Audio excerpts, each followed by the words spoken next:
اللہ من الشیطان الرجیم بسم اللہ الرحمن الرحیم۔ ہماری گفتگو سورہ حشر کے بارے میں جو قرآن مجید کا 59واں سورہ ہے۔ تو سورہ حشر سورہ حشر جو ہے وہ ایک قرآن مجید کا بڑا زبردست سورہ ہے۔ اچھا، اس کی خصوصیت یہ ہے کہ یہ اس کے آخر میں اللہ کے نام بھی آئے ہیں، اور یہ شروع ہو رہا ہے تسبیح سے، اور جس آیت کریمہ سے شروع ہو رہا ہے اسی پہ ختم ہو رہا ہے۔ یعنی اس میں ہے کہ سبح للہ ما فی السماوات و ما فی الارض وہو العزیز الحکیم۔ اس آیت کریمہ سے شروع ہوا اور ختم ہو رہا ہے یسبح للہ ما فی السماوات و ما فی الارض وہو العزیز الحکیم۔ تو ان دونوں میں فرق کیا ہوا؟ اچھا، مفسرین نے ان کے درمیان فرق کو نوٹ نہیں کیا۔ تو سبح یعنی تسبیح کی، اور یسبح یعنی ہر چیز تسبیح کرتی ہے، تو ہر چیز جو زمین اور آسمان میں ہے وہ اللہ تعالیٰ کی جو ہے وہ پاکی بیان کرتی ہی ہے۔ تو ان دونوں میں فرق کیا ہوا؟ فرق یہ ہوا کہ سبح جو شروع ہو رہی ہے کوئی خاص ایونٹ ہے، کوئی موقع ہے جس پر زمین اور آسمان کی تمام چیزوں نے اللہ تعالیٰ کی پاکی بیان کی۔ تو وہ ایونٹ کیا ہے؟ اب مثال کے طور پر میں آپ کو مثال دیتا ہوں کہ ایک جو ہے وہ اسٹیج شو جیسے ہو رہا ہوتا ہے، تو جو اس میں فنکار ہے وہ اپنے فن کا مظاہرہ کرتے ہیں، تو جب وہ کوئی اچھی چیز پیش کرتے ہیں تو ان کو داد ملتی ہے اس اچھی چیز کے اوپر۔ تو بلا تشبیہ یعنی اللہ رب العزت نے جس کامیابی کے ساتھ، کمال کے ساتھ ہزاروں سال سے آئے ہوئے بسے ہوئے یہودیوں کو وہاں سے نکال کے باہر کیا، اور بغیر اس کے کہ مسلمانوں سے کوئی جنگ اور مسلمان کوئی اس میں تلوار چلائے یا گھوڑے دوڑائے، اس کے بغیر اللہ تعالیٰ نے ان یہودیوں کو نکالا۔ تو اس واقعے کے اوپر زمین اور آسمان کی تمام چیزوں نے اللہ تعالیٰ کی پاکی بیان کی، تو فرمایا سبح للہ ما فی السماوات و ما فی الارض۔ اور جو آخر میں آیا یسبح، وہ تو ہر چیز اللہ تعالیٰ کی پاکی بیان کرتی ہے، تو وہ پاکی بیان کی۔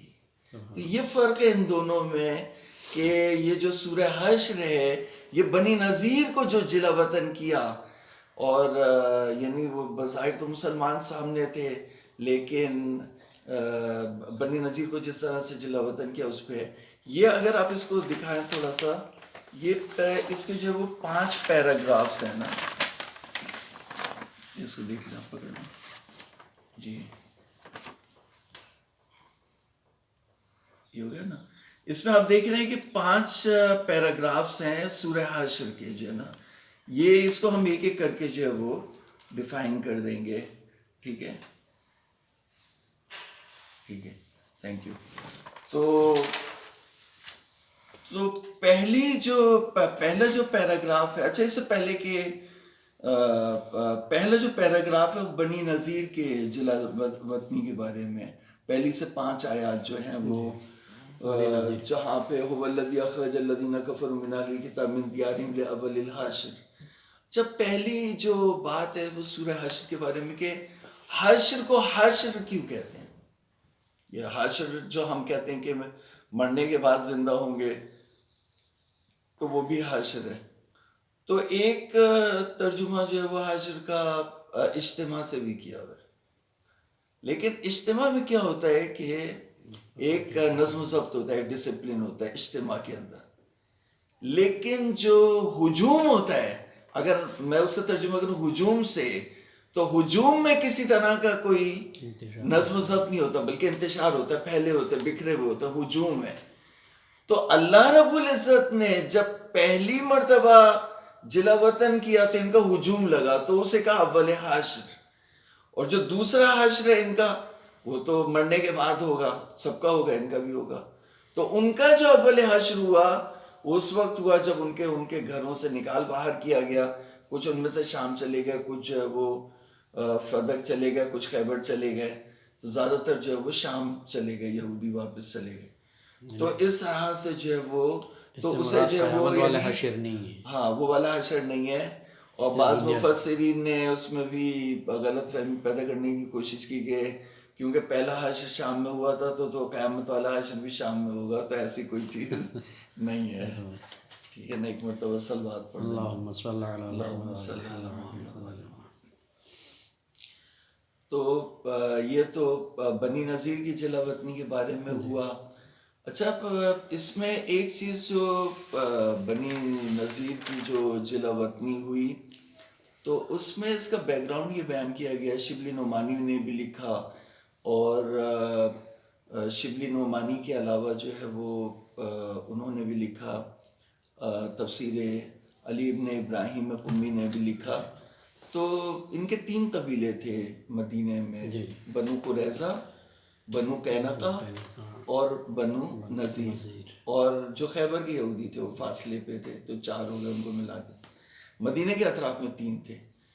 تو جو سورہ حشر کی آیت نمبر 15 وہ اشارہ کر رہی ہے کہ ان کو بھی اسی طرح جلا وطن کیا. تو غزوہ بدر کے بعد دوسری ہجری میں بنو قینقہ کو نکالا جب انہوں نے عہد شکنی کی اور سازشیں کرنا شروع کر دی. اور 4 ہجری میں، غزوہ احد کے بعد 4 ہجری میں ان کو بنو نذیر کو نکالا. بنو نذیر کو نکالا، اور اس طرح سے نکالا کہ یعنی مسلمان اپنا لشکر لے کر کے آئے اور گھیراؤ کیا ہوا تھا. تو 16 دن سمجھ لیجئے گھیراؤ کیا. اس کے بعد انہوں نے جو ہے وہ حضور صلی اللہ علیہ وآلہ وسلم کے اس کے اوپر ہتھیار ڈال دیے. حضور نے فرمایا کہ تم ایک اونٹ میں جو بھی بھر کے لے جانا چاہتے ہو لے جاؤ. تو مین چیز جو یعنی میں آپ کو بتانا چاہتا ہوں وہ یہ کہ بنو نذیر یہ توقع ہی نہیں کر سکتے تھے کہ انہیں یہاں سے کوئی نکالے گا. ان کے اتنے مضبوط قلعے تھے کہ وہ مضبوط قلعے ہوتے ہوئے کوئی نکالنے کا سوچ بھی نہیں سکتا تھا. لیکن یہاں پہ آیت آئی کہ فَأَتَى بِهِمُ اللَّهُ مِنْ حَيْثُ لَمْ يَحْتَسِبُوا.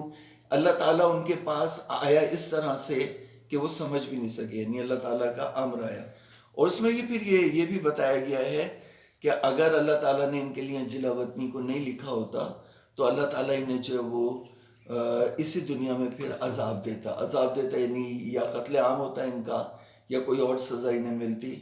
تو یہ اللہ تعالیٰ نے ان کے لیے جو ہے وہ جلا وطنی کو لکھ دیا، اور اس طرح سے لکھا کہ یہ اپنے گھر توڑتے ہوئے، اپنے گھر اپنے ہاتھوں سے توڑتے ہوئے وہاں سے نکلے. تو ایک چیز جو یہودیوں کے ذہنوں میں بیٹھی ہوئی ہے کہ مسلمانوں نے جب بھی ان کے اوپر غلبہ حاصل کیا تو ان کی ماس کلنگ کی. ایسا کچھ نہیں ہے. خیبر میں بھی چند ہی یہودی مرے تھے. بنو قریظہ کا البتہ حضور نے حکم دیا تھا کہ ٹھیک ہے ان کو قتل کیا جائے، کیونکہ انہوں نے سازش کی تھی، منافقت کی تھی. باقی یہ کہ بنو قینقہ کو بھی جلا وطن کیا، اور بنو نذیر کو بھی اللہ کے رسول نے سیف ایگزٹ دی کہ آپ جا سکتے ہیں اور آپ اپنے گھر وہ کر سکتے ہیں. تو یہ چیز جو ہے وہ یہاں پر یہ بات. اور پھر یہاں پر یہ اعتراض ہوا کہ ان لوگوں نے، مسلمانوں نے ہمارے درخت کاٹ دیے.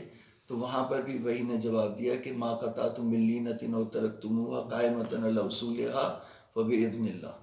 تو جو درخت کاٹے یا جو رہنے دیے، کیونکہ درخت اگر کسی جگہ پر ہوتا ہے تو بعض دفعہ وہ رکاوٹ جو ہوتی ہے اس یعنی مورچے میں جو مورچہ بننا ہوتا ہے اس میں رکاوٹ بن جاتا ہے.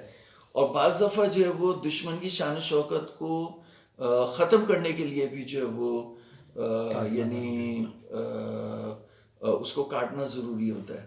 تو اس لیے اس کو جو ہے وہ کاٹا. تو اس طرح سے جو ہے وہ یہ سورہ حشر کی جو ابتدائی آیات ہیں وہ بنی نذیر کے جلا وطنی کو جو ہے وہ فوکس کر رہی ہیں کہ خالصتاً اللہ رب العزت کے حکم سے انہیں نکالا گیا، جلا وطن کیا گیا.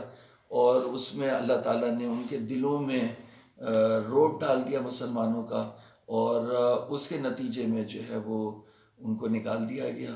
اور یہ ایک بہت بڑا واقعہ ہو جس پر پوری کائنات نے اللہ تعالیٰ کی تسبیح بیان کی.